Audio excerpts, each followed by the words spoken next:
ថារីករាយខ្ញុំសើគុំឲ្យគេពី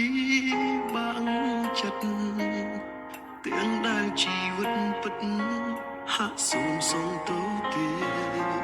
តាំងពីបាត់បង់គេខ្ញុំឯកា